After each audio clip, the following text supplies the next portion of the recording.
Bonjour Marie. Alors aujourd'hui, on change les habitudes. Je suis pas sur l'image. Bah oui, Je te laisse tout seul là, assis sur ta chaise, et moi je suis en face de toi à te poser les bien sûr. questions. Voilà, une petite surprise. Et Oui, donc on fait une vidéo sur la naturopathie holistique et les affections hivernales. Alors j'ai déjà fait, juste pour préciser quand même, plusieurs vidéos avec toi. oui. Voilà, Mhm. tu es multipotentiel, hein, tu t'intéresses à beaucoup de choses. Sur deux principalement, les oasis de lumière et la santé et l'alimentation. Ce sont vraiment mes deux mandats de transmission qui me sont proposés en ce moment. Ça évoluera peut-être par la suite, mais c'est vrai qu'en ce moment, depuis 2-3 ans, et puis encore certainement pour 2-3 ans, je me centrerai sur ces deux sujets. Voilà. Et on avait aussi abordé la question de la respiration, une petite vidéo qui s'appelait la respiration nourricière. Oui, voilà, tout à fait. Ben, la respiration, c'est une forme de nourriture. Ça rentre dans le cadre d'une hygiène de vie, d'une hygiène naturopathique au quotidien. Donc, on reste dans ce domaine de la santé qui m'est très cher. Alors, la naturopathie holistique, qu'est-ce que c'est que ce petit truc-là? Alors, j'ai rajouté holistique pour bien différencier, si tu veux, de la naturopathie. Quand on entend naturopathie, moi, il y a encore quelques années, j'ai jamais réellement pratiqué la naturopathie. Je pratiquais l'alimentation vivante, le jeûne, le prana, euh, boire, rechercher de l'eau de qualité, l'activité physique, mais j'avais pas suivi de formation en naturopathie. Et puis naturopathie, quand on entend souvent, on croit que c'est se soigner juste avec les plantes, des huiles essentielles. Ça peut être une croyance qu'on peut développer quand on entend le terme naturopathie. Naturopathie holistique, pourquoi? C'est vraiment une naturopathie de terrain et globale qui intègre tous les éléments dans le courant aussi de la naturopathie de Marchesso, si les auditeurs connaissent. Donc Marchesso, qui est Pierre-Valentin Marchesso, qui était un célèbre naturopathe français et qui parlait vraiment de cette hygiène de vie globale. Il parlait de l'aliment, mais aussi beaucoup de l'eau, de la respiration, de la volonté et de l'aura, du prana, de la force solaire, etc. Donc la naturopathie holistique, c'est vraiment une hygiène de vie quotidienne. Bien sûr, s'alimenter d'aliments physiques, c'est très important, mais si on mange des aliments physiques de qualité, mais qu'en même temps on ne s'expose pas au soleil, on ne va pas se baigner, on va dire dans les rivières ou jamais, euh, on ne boit pas une eau de qualité, on ne se relie pas, on ne médite pas, on ne prend pas soin de soi et de son âme aussi, parce que la naturopathie, elle peut être associée au corps, mais aussi à son âme, et ça c'est très important. Mm. Donc c'est vraiment la naturopathie holistique, une discipline qui va, Qui ouvre qui le va, sujet. qui ouvre le sujet, mais qui Et se, vraiment dans cette conscience, je dirais que tout est nourriture en fait, tout est hein. nourriture, voilà. Toi tu le sais bien avec Oui, tous les stages que tu pratiques ouais, aussi, toutes ouais. les formations que tu donnes, donc c'est vraiment se nourrir de toutes les dimensions, de tous les éléments. Et donc au début, quand on s'est contacté pour la vidéo, pour moi, c'était la naturopathie holistique. Mais là, avant de venir, donc hier, j'ai vraiment reçu beaucoup de messages intuitifs, connectés, sur préparer le terrain pour l'automne et l'hiver. Parce que là, on est aujourd'hui au mois d'octobre, 15 octobre, je crois. Ouais. Donc on est vraiment au début et puis presque on approche du milieu de l'automne. Mm. Donc c'est vraiment se préparer de façon d'hygiène naturelle, naturopathique, pour éviter les affections hivernales. Parce que je ne sais pas si toi c'est le cas pour toi, mais quand j'ai grandi, déjà j'habitais pas dans la même région, j'habitais plutôt dans le nord-est de la France, en Lorraine, et Mhm. chaque année, étant petit, Ah, on était voisins alors. on était voisins, d'accord. Moi je viens de Picardie. Picardie, oui, oui, bon, on est toujours dans le nord de la Ah, France. Et puis ben, chaque année, moi, ma sœur, mes parents ou les gens, mes copains de l'école ont développé tous les rhumes, les bronchites, mm. etc., etc. Et j'ai grandi avec cette croyance que c'est normal. L'hiver, il faut avoir sa petite bronchite, son Mm. petit rhume, etc. Mais en fait, c'est pas du tout normal. Mm. Et c'est ce que j'ai conscientisé encore récemment avec un article qu'on m'a proposé d'écrire dans un magazine justement sur les troubles liés à la période hivernale. C'est que pour moi, l'automne et l'hiver, ce sont des tests. J'ai envie de dire, soit tu décides, soit tu décèdes. C'est vraiment quelque chose de catégorique. Et pour ceux qui connaissent la naturopathie de Marchesso, Marchesso c'était quelqu'un qui était un peu intransigeant, pardon, avec la santé. C'est vraiment la santé, c'est notre libre choix quotidien et on a le choix entre ces deux forces. la santé ou la maladie, la vie, la mort, la force, la faiblesse. Donc c'est aujourd'hui, qu'est-ce qui se passe habituellement quand on arrive dans la période automnale et hivernale? On le voit, les jours, la lumière décroît en intensité, décroît en quantité, la chaleur extérieure décroît également. Donc on va avoir une tendance primitive à rentrer à l'intérieur du foyer, se réchauffer à travers le feu, le chauffage, etc. Mais aussi, on va modifier notre façon de s'alimenter. Et en fait, on fait de nombreuses erreurs.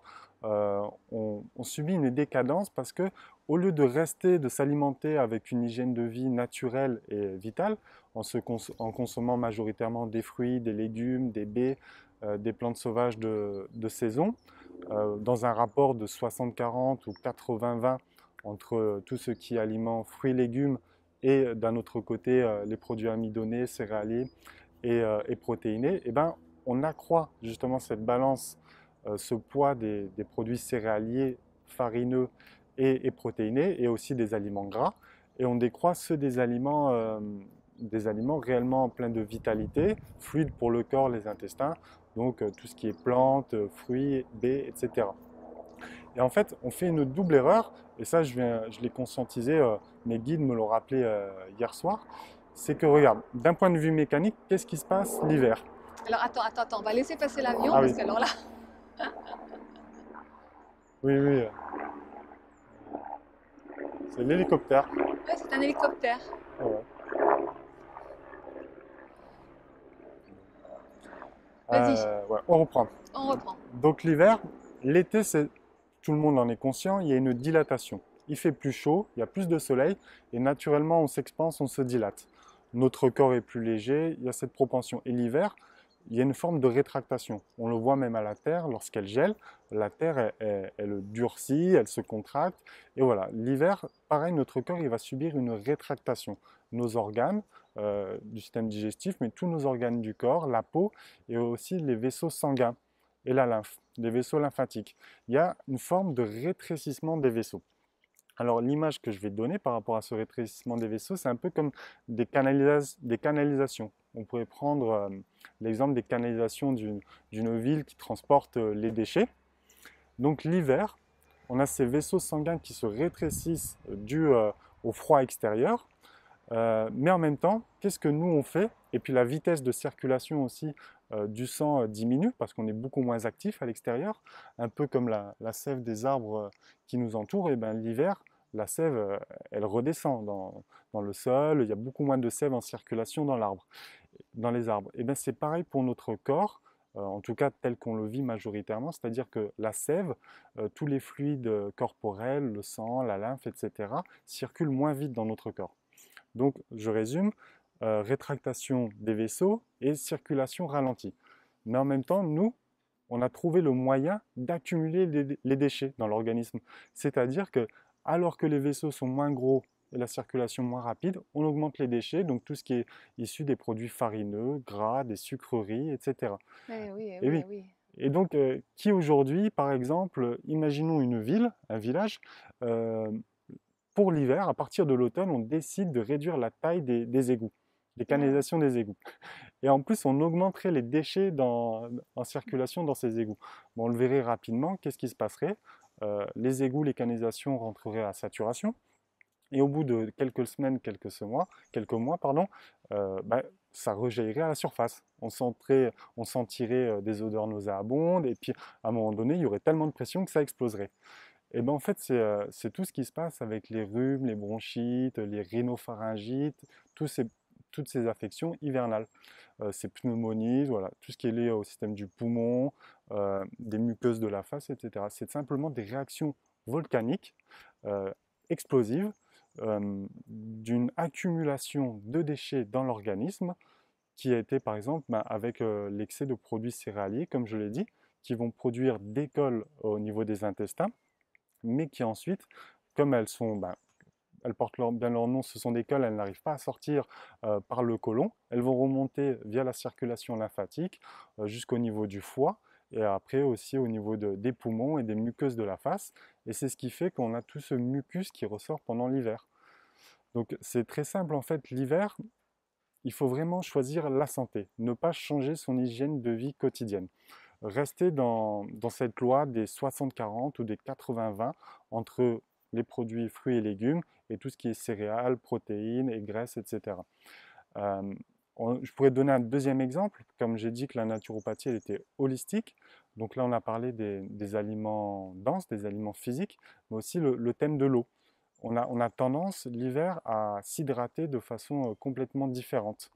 On réduit même notre consommation d'eau. Mais en fait, et on change aussi, on peut boire des chocolats chauds, des boissons sucrées, des boissons alcoolisées aux périodes de fête, et c'est pas du tout bon là encore une fois. Mm. On va s'hydrater mal, et si on s'hydrate mal, et ben, bien sûr le corps, l'eau qui est le fondement de notre vie, de notre vitalité, va induire pareil des toxines dans l'organisme. Donc il faut continuer l'hiver à s'hydrater correctement et pas réduire son apport en eau.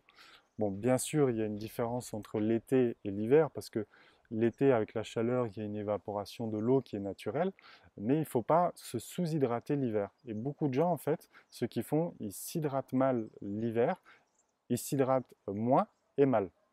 Donc vraiment, ne pas changer cette hygiène de consommer de l'eau de qualité. D'accord.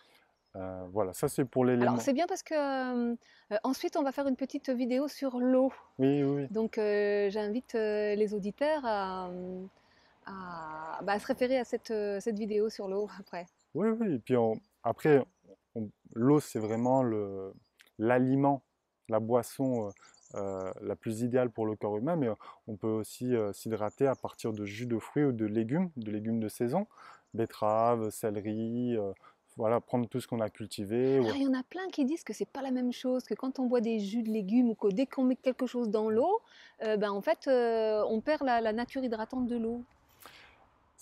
C'est pas tellement parce que, Enfin bon, moi j'y crois pas, hein, il mais faut, ouais, ouais, ouais. Oui, oui, oui. Après, il y a plein d'écoles et puis chacun doit faire en fonction de son ressenti. Déjà, on n'a pas les mêmes physiologies, pas le même ADN, donc certaines réactions peuvent être valables pour toi, pour moi, pour Pierre, Paul ou Jacques, et pas pour d'autres personnes.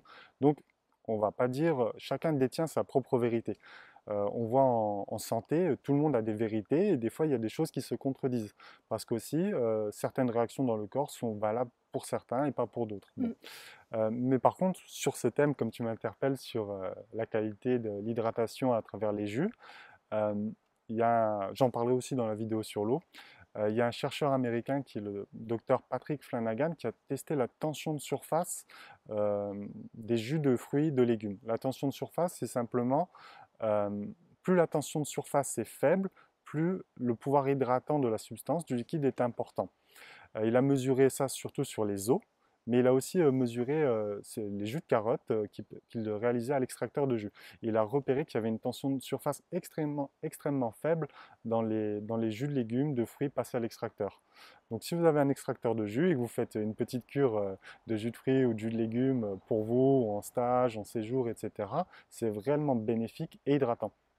D'ailleurs, lors de ma dernière conférence, j'ai une personne dans l'assemblée qui m'a dit, oui, moi je peux confirmer, lorsque j'ai fait quelques jours de jus passé à l'extracteur, je me sentais réellement beaucoup plus hydraté. Donc, voilà, moi, je pense que c'est réellement important de s'hydrater aussi avec des jus de fruits, des jus de légumes fraîchement pressés. C'est un pouvoir hydratant qui est très fort, mais après, c'est à chacun de voir. Voilà. ok. Donc on était sur l'eau, les liquides. Donc on a parlé un peu de l'alimentaire, on a parlé de l'eau. Comme on a un beau soleil, on va parler bien sûr aussi du soleil. Il faut savoir que, ben, pareil, pour cette période automnale-hivernale, on a tendance à se réfugier dans la maison et à être beaucoup moins actif à l'extérieur. Ça, c'est encore une erreur. Parce qu'aujourd'hui, je ne sais pas bon, si tous nos éditeurs ont des panneaux solaires, mais si on achetait un panneau solaire et qu'on le mettait sous le toit de la maison, ou le mettre sur le toit de la maison, on nous dirait qu'on est idiot et que c'est n'importe quoi. Mais c'est exactement ce qu'on fait l'hiver, l'automne et l'hiver avec notre corps. C'est-à-dire que notre corps, c'est un véritable panneau solaire Mm. qui reçoit l'information solaire, qui la retransmet, notamment avec plein de capteurs, les glandes, et puis aussi le rôle du silicium dans l'organisme. D'ailleurs, le silicium est présent dans les panneaux solaires, les ordinateurs, les téléphones portables pour transmettre l'information, et on en a dans le corps en tant qu'oligo-élément. Et le silicium contribue justement à intégrer dans notre corps, dans toutes nos cellules, cette énergie solaire et avoir de l'énergie. Et bien nous, qu'est-ce qu'on fait? Qu'est-ce qu'on fait nous, en tout cas la plupart des gens, c'est que l'hiver, on passe beaucoup plus de temps sous le toit de la maison et après, on manque d'énergie. Ben oui, mais c'est normal. Si on rangeait nos panneaux solaires sous le toit de la maison, la charge de nos batteries serait à zéro. Et ben, c'est ce qu'on fait quand on reste 3 semaines à mois sous le toit de sa maison. Et en plus, avec l'ère moderne, ça c'est une double décadence. Qu'est-ce qu'on fait en plus? C'est qu'on passe beaucoup de temps désormais, alors sur YouTube, sur Internet, etc. Ça ne veut pas dire qu'il ne faut pas regarder les vidéos de Marie. Ça, il faut continuer à les voir. Merci Johan. Mais ce que j'encourage, c'est voilà, c'est de quand même passer toute sa journée en étant actif dans la nature, à l'extérieur, se balader, faire de la randonnée pour bien s'oxygéner. Et puis, soit on regarde la vidéo tôt le matin, ou soit le soir, après l'effort, le réconfort, une belle vidéo de Marie, la télé, la télé de Marie et la web TV de Marie pour se ressourcer, apprendre des bonnes choses. Mais voilà, on voit que nous sommes une société décadente parce que l'automne-hiver, moins de rayonnement électromagnétique avec tout ce qui est la force solaire, mais plus de rayonnement électromagnétique dû aux appareils technologiques qui sont involutifs. Donc tu vois, depuis 50 ans, je vais te dire, l'être humain, il vit une double décadence. Mhm. On l'a vu avec les alimentaires, les vaisseaux se rétrécissent, mais nous, on augmente les déchets. Ouais, La force solaire faiblit, et nous, on va encore se cacher plus ouais, dans la maison. ouais. Donc au lieu de réagir, d'aller un peu contre cette force et de dire non, moi, ce que je vois avec l'hiver, c'est un test pour me tester si j'ai décidé de garder mon hygiène de vie, quelles que soient les conditions extérieures. Et ben, la plupart des gens, qu'est-ce qu'ils choisissent? Ils faiblissent. Ils Mhm. sont, moi je l'ai été encore toute une partie de ma vie, avant que je m'intéresse réellement à la santé, à la naturopathie, etc. On suit un chemin, même que les autres décident pour nous, que la nature, Mhm. la petite nature, pas la nature divine, décide pour nous. En fait, les premiers hommes, ils étaient inspirés, ils étaient nomades, donc en fait, ils suivaient le soleil. Oui, les premiers hommes, ils étaient en lien avec la nature, les plantes, les rochers, les arbres, l'eau, etc. Et puis, je te remercie aussi de me parler de ça parce que ça me fait penser aussi aux études de Marchesso. Marchesso qui avait réalisé un livre, un livret qui s'appelait Traité de longévité. Et dedans, il parlait des tribus, des peuples sur Terre qui vivaient le plus longtemps. Il parlait notamment des Hunza en Himalaya, des Écariens au Pérou, ou alors d'autres tribus dans le Caucase. Bon, il y en a à peu près partout dans le monde, mais des petites poches, des petites tribus avec des gens qui vivent au-delà de 100 ans et en parfaite santé, jusqu'à 120, 130, 140 ans, mais en santé. C'est-à-dire qu'ils ne sont pas en chaise roulante, il n'y a pas d'Alzheimer, il n'y a pas de cancer. Euh, il y a même, voilà, il y a des médecins qui ont été visiter ces tribus comme les Hunza pour repérer sur leur physiologie, sur leur alimentation, quels sont leurs secrets. Mais ils se sont dit, moi je suis médecin, en 4 ans passés là-bas, j'ai rien eu à soigner. Aujourd'hui, si on met un médecin dans un village ou une ville, son cabinet il est plein. Surtout alors période automne hivernale, on entre dans la salle d'attente du cabinet, il y a 10 personnes qui toussent, qui se mouchent en permanence. Mais voilà, ils vont là-bas, ils vont dans ces contrées avec des peuples qui gardent une hygiène vitale globale, il n'y a pas de maladie. Donc en fait, il y a pas de secret. C'est simplement que nous, en Occident, on s'est complètement déconnecté de la nature et on fonctionne à l'inverse. On subit les événements extérieurs. On est programmé à être décadent, j'ai envie de dire. On est programmé à être malade. Mhm. Donc réellement, cette hygiène naturopathique, elle est valable aussi l'hiver. L'hiver, bien sûr, c'est un temps aussi euh, pour se relaxer, se cocooner, prendre soin de soi dans le foyer, auprès du feu, etc. Ça, c'est très agréable. Mais ne pas trop en faire, ne pas être trop dans la passivité, parce que ça va être un peu comme une voiture qu'on va laisser pendant la période hivernale, qu'on ne va pas conduire, qu'on ne va pas utiliser. Qu'est-ce qui se passe? Si on a une voiture et qu'on la laisse dans le garage, mais qu'il fait froid dans le garage, ou même devant la maison, il suffit de quelques fortes gelées, qu'on ne l'utilise pas pendant quelques semaines, et elle ne redémarre pas. Ou alors, quand elle redémarre, elle broute, elle tousse. Et donc la plupart des gens aujourd'hui, ils font un peu la même chose. C'est-à-dire que c'est l'hiver, c'est les fêtes de fin d'année. euh, on mange un peu n'importe quoi, on festoyonne un peu trop. On reste 2 semaines, 3 semaines à l'intérieur parce qu'il pleut, il neige, ou il y a un peu de vent. On est frileux.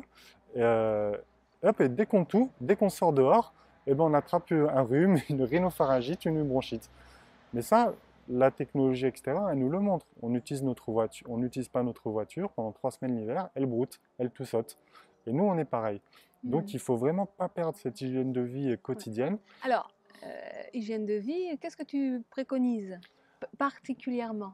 Alors, de rester actif à l'extérieur, au moins 1 à 2 heures par jour en allant marcher, faire de la marche afghane, de la marche nordique, du vélo, se balader dans les forêts, parce que les forêts, elles sont riches en ions négatifs.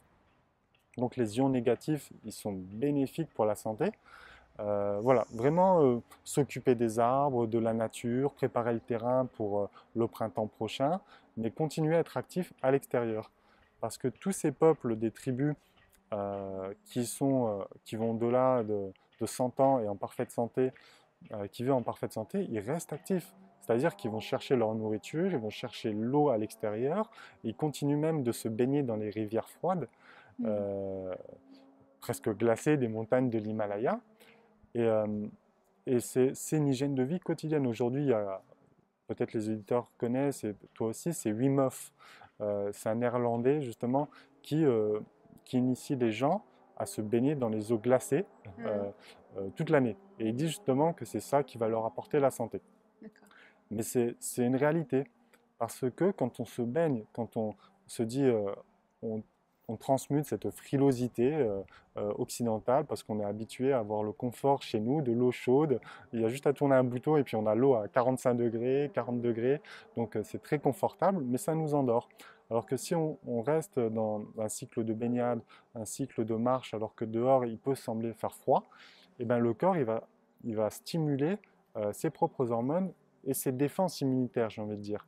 Si à l'extérieur il fait froid et qu'on va dehors, le corps il va se réchauffer naturellement. Il va produire de l'énergie, il va être habitué à produire un feu intérieur qu'il ne produirait pas si on restait dans une maison et qu'on gardait le chauffage allumé tout l'hiver. Et j'ai même, là tu vas voir, c'est quelque chose d'inconscient qui est très très puissant. Je vais vous parler d'une stratégie inconsciente liée à l'alimentation pour l'hiver. Ouais. En fait, j'ai remarqué ça l'année dernière, je crois, c'est qu'on mange plus pour se réchauffer. Parce que l'assimilation et la digestion des aliments active le système digestif, le feu de la digestion, et aussi réalise aussi une sorte de fermentation, comme quand on a notre compost. Mhm. Si vous faites du compost, vous mettez vos déchets organiques sur votre butte ou sur votre tas de compost, et que vous mettez un thermomètre dans le tas de compost, ou même un tas de fumier, vous voyez qu'il y a une chaleur. Ça peut monter à 40, 50, peut-être même jusqu'à 60 degrés. Alors qu'il peut faire froid dehors. Pourquoi? Parce qu'il y a une fermentation. Et nous, qu'est-ce qu'on fait en Occident? On a tendance à manger pour produire inconsciemment une fermentation dans l'organisme pour produire de la chaleur. Mhm. Tu vois jusqu'où va cette programmation inconsciente à manger plus. Mais cette fermentation et cette digestion, elle a ses limites. C'est-à-dire que ça va marcher, effectivement, ça va nous réchauffer, on va se sentir rempli du ventre et des organes. Donc, on va être un peu stimulé, mais sur le long terme, ça va produire des déchets. Même pas sur le long terme, à très court terme, ça produit déjà des déchets. Et puis on le voit, on a vite les problèmes hivernaux et puis après tous les problèmes de santé communs qui vont ressurgir. Donc réellement, pour éviter les maladies hivernales, il faut conserver cette hygiène de terrain et ne pas subir euh, cette loi, ce test de l'hiver. L'automne, le solstice, l'équinoxe d'automne et le solstice d'hiver sont des tests initiatiques. Ce sont des passages. Soit on fait le pas du sage et on continue dans notre voie de la santé et de la vie, de l'évolution, soit on n'est pas sage et on fait ce passage justement des équinoxes et du solstice, mais on décroît. On décroît comme la nature environnante. Et en fait, toute la naturopathie holistique, notamment la ligne directrice de Pierre-Valentin Marchessault et puis tous les grands naturopathes, c'est de combattre intérieurement les forces involutives, de ne pas laisser de place à la faiblesse et de garder le cap sur la vie, sur la santé. Super. Merci Johan. Tu as une actualité Oui, oui, j'ai sur une actualité, j'organise des stages justement sur tout ce qui est alimentation solaire, naturopathie, aussi sur le domaine des oasis de lumière, mais voilà, je garde 4-5 stages par an sur le domaine, euh, allez, 3 surtout en ce moment, c'est plutôt 3 stages par an sur le domaine de la santé et de l'alimentation. Ok, super. De toute façon, tous tes liens et contacts sous la vidéo. Et C'est ça, puis, on se retrouve pour la prochaine vidéo dont le sujet donc est l'eau. voilà. Voilà, pour l'instant, au revoir Johan. Tiens, je vais Merci, venir vous faire un petit coucou. Voilà. Alors, pour moi, j'en à profite aussi bientôt. pour donner mes actualités, hein. Moi, cet hiver plutôt, Cet hiver je suis au soleil. le soleil, je pars au Maroc. Et ben, du 20 au 28 novembre, je serai dans le sud du Maroc, au sud d'Agadir, et j'organise donc un stage si vous avez envie de venir me rejoindre au bord de la mer à Aglou-Plage. Et donc 8 jours de détox physique, mental et émotionnel pour se relier à son essence. Waouh, Wow, super. le programme est alléchant. Ouais, super. Au revoir, à bientôt. À bientôt.